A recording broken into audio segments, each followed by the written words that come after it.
नमस्कार, मैं मृगेंद्र मिश्रा आज फिर आपके सामने इन्वेस्टमेंट से रिलेटेड कुछ जानकारी लेके आया हूँ।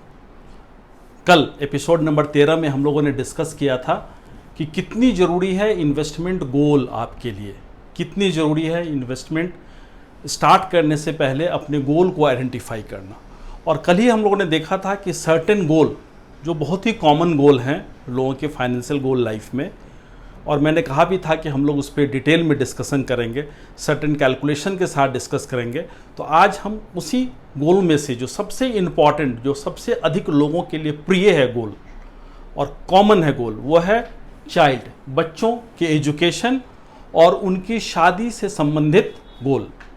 यानी फाइनेंशियल गोल इस तरह से बनाने की कोशिश करते हैं पेरेंट्स कि उनके बच्चों की एजुकेशन को फुलफ़िल की जा सके, उसकी रिक्वायरमेंट को पूरी की जा सके, और साथ ही साथ जो शादियों में खर्च होती है, बहुत बड़ी खर्च होती है आज भी शादियों में। ऑफ कोर्स अच्छी बात यह है कि दहेज प्रथा निश्चित रूप से लगातार कम होते जा रहा है, मगर फिर भी शादियों में खर्च होती है। अपनी इंडियन वेडिंग्स सबसे लेविश वेडिंग माना जाता है। तो इन खर्चों के लिए किस तरह से पेरेंट्स तैयारी करें, किस तरह से अपनी उस गोल को अचीव कर सकते हैं, उससे बारे में आज हम लोग सर्टेन डिस्कशन करेंगे।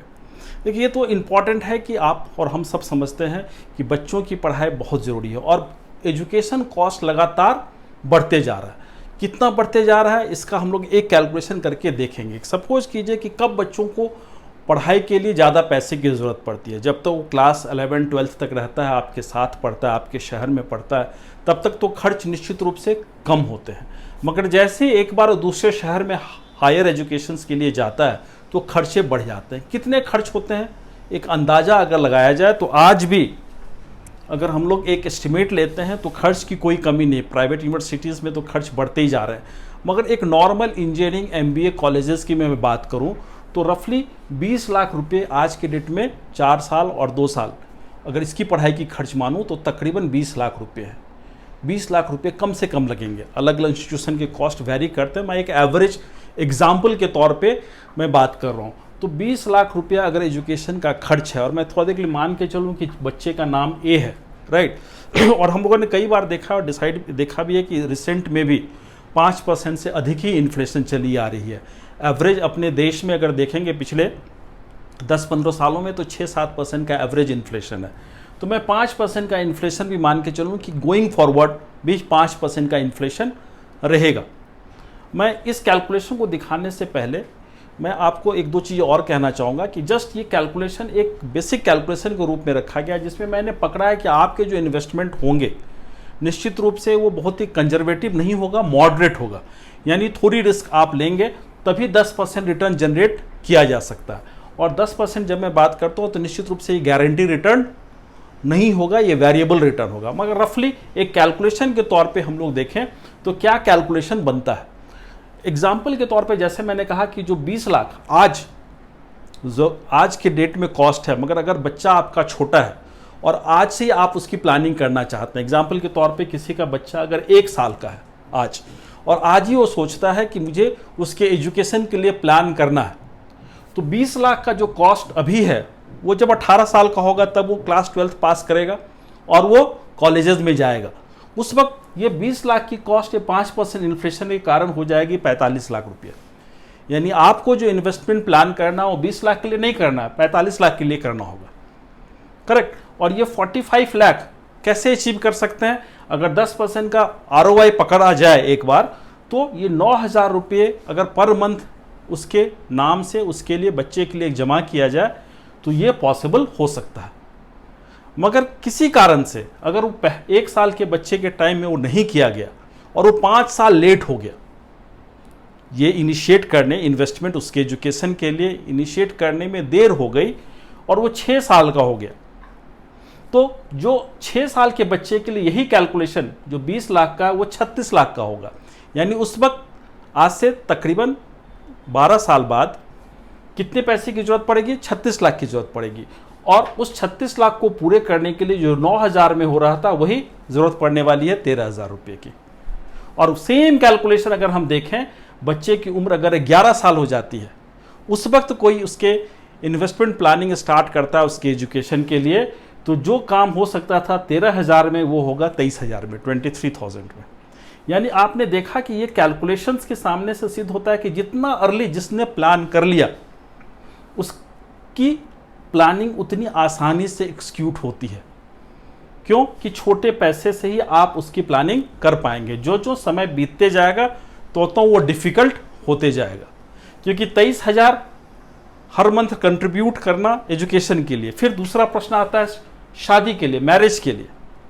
सेम कैलकुलेशन, जो कैलकुलेशन हमने इधर बात की है, सेम कैलकुलेशन अगर इधर भी देखेंगे, सिमिलर 20 लाख में खर्च पकड़ूं शादी के तौर पे और 5% का इन्फ्लेशन और 10% का ROI पे एक बार कैलकुलेट करूं तो जो बैठता है, क्योंकि शादी तो निश्चित रूप से 18 साल बाद नहीं होगी, कम से कम 25 साल बाद होगी, 27 साल बाद होगी, तो मैं 25 साल का अगर पकड़ के चलूँ फिगर, तो 25 साल के बाद जो 20 लाख आज है, इन्फ्लेशन के कारण वो जरूरत पड़ने वाली है 64 लाख रुपये की। अगर कोई 1 साल का बच्चा है उसके लिए अगर आप प्लान करते हैं तो सिर्फ 6,000 रुपये SIP के माध्यम से ये पूरा किया जा सकता है। मगर वहीं अगर 10 साल लेट कर दिया जाए तो उसी को पूरा करने के लिए जो 40 लाख की रिक्वायरमेंट बनेगी उसको पूरा करने के लिए 11,000 यानी ऑलमोस्ट डबल पैसे कमिट करने होंगे हर महीने। तो ये डिफरेंस देख रहे हैं, ये डिफरेंस क्या है? डिफरेंस बहुत ही सिंपल है। कहने का मतलब मैं एक ही जानता हूं कि अगर आपके घर में छोटे बच्चे हैं और आप उसको चाहते हैं कि अच्छे एजुकेशन में दें, तो जितना अर्ली आप उसके लिए इन्वेस्टमेंट स्टार्ट करेंगे उतना आसान होगा। ऑफ कोर्स जब आप उसके लिए स्पेसिफिक के लिए जब बैठेंगे बच्चे के लिए तो उसके हिसाब से आप सारा कैलकुलेशन करेंगे। ये तो मैंने एक रफ कैलकुलेशन दिखाया, एस्टिमेट दिखाया। आपके बच्चे के लिए बिल्कुल ही अलग हो सकता है, जो कि आपके इन्वेस्टमेंट प्रोफेशनल आपको गाइड करेंगे और आपको बताएंगे। मगर एक रफ कैलकुलेशन से इतना जरूर आप समझ गए होंगे, मैं उम्मीद करता हूं कि आपके बच्चे के लिए कंट्रीब्यूशन आज से रिक्वायरमेंट है। अगर वो आपके दिल के नज़दीक वो फाइनेंशियल गोल है, आप चाहते हैं कि आपके बच्चे को अच्छी एजुकेशन मिल सके, बेस्ट कॉलेज में मिल सके, तो आपको बच्चे को तो अपनी जगह पे पढ़ाई करनी होगी, उसको मेहनत करनी होगी, मगर आपको क्या करना होगा, उसके फाइनेंशियल रिक्वायरमेंट को देखना होगा, फुलफिल करना होगा। करेक्ट। साथ ही साथ मैरिज, अगर आप चाहते हैं कि सामाजिक रीति रिवाज जो अपने देश में उसके हिसाब से शादियां हो, जो खर्चे होते हैं, उसके लिए अभी से आपको तैयारी करने की ज़रूरत होगी। तो आपको देखना होगा कि हम कहाँ इन्वेस्ट करें। मैं आज कोई इन्वेस्टमेंट प्रोडक्ट की बात नहीं करूंगा कि कहाँ इन्वेस्ट करें, वो इसलिए करूंगा कि सबकी रिक्वायरमेंट अलग अलग होगी। मगर मैं इतना जरूर कहूँगा कि इन्वेस्ट कीजिए। किसी प्रोडक्ट में मत चले जाइए, किसी ऐसे इंश्योरेंस प्रोडक्ट में मत चले जाइए जिसमें रिटर्न बहुत नहीं मिलते हैं आपको। कॉस्ट ऑफ इन्वेस्टमेंट बहुत हाई होता है, कॉस्ट ऑफ एक्विजिशन बहुत हाई होता है। चिल्ड्रन के नाम पे जो नोमेनक्लेचर वाले स्कीम्स के चक्कर में मत पड़िए। प्योर ऐसे प्रोडक्ट में पड़ जाइए, ऐसे इन्वेस्टमेंट में जाइए जो कि उसके फीचर्स को आप समझ सकें, उसके रिस्क और रिवार्ड दोनों को आप समझ सकें और उसके हिसाब से प्लान कीजिए। मैंने एग्जाम्पल के तौर पर एक रिकरिंग डिपॉजिट या SIP की बात की है, ये एग्जाम्पल के तौर पर की है। वो आपको सूट कर भी सकता है, नहीं भी सूट कर सकता है। मगर एक चीज़ तो मैं जरूर कहूँगा, और आपने भी इस कैलकुलेशन में देखा होगा, कि जितना अर्ली आप करेंगे स्टार्ट बच्चे के एजुकेशन के लिए या बच्चे की शादी के लिए, उतना आपके पॉकेट पे बोझ कम पड़ने वाला है और उतने आसानी से आप उसको अचीव कर पाएंगे, फाइनेंशियल गोल को अचीव कर पाएंगे। मैं फिर से एक बार बात करूंगा डिस्क्लेमर की कि mutual funds are subject to market risk. Please read the offer document carefully before investment. और एक बार फिर से कहूँगा, आज चाइल्ड एजुकेशन और बच्चे की शादी के संबंधित हम लोगों ने जो प्लान की है, ये आप अपने फाइनेंशियल प्रोफेशनल के साथ बैठ के करें, समझें चीज़ों को, तब आगे बढ़ें। और अगर आपको ये जानकारी अच्छी लगी तो लोगों को भी बताएं, स्प्रेड करें लोगों के बीच में, हमारे YouTube चैनल के माध्यम से, हमारे बेल आइकन को दबाते हुए सब्सक्राइबर के रूप में, और अधिक से अधिक लोगों को बताएं कि इस तरह से अगर प्लान करेंगे तो आपकी पहली फाइनेंशियल गोल, जो अधिकतर लोगों की हो सकती है, जिनके घर में भी छोटे बच्चे हैं, उनके लिए अटमोस्ट होगा, प्राइमरी होगा। क्योंकि सबके कंसर्न आज के डेट में वही है कि बच्चे अच्छे से अच्छे एजुकेशन दे सकूं, अच्छे से अच्छे तरीके से उसके जीवन में सहयोग दे सके पेरेंट्स, ये हर पेरेंट्स की इच्छा।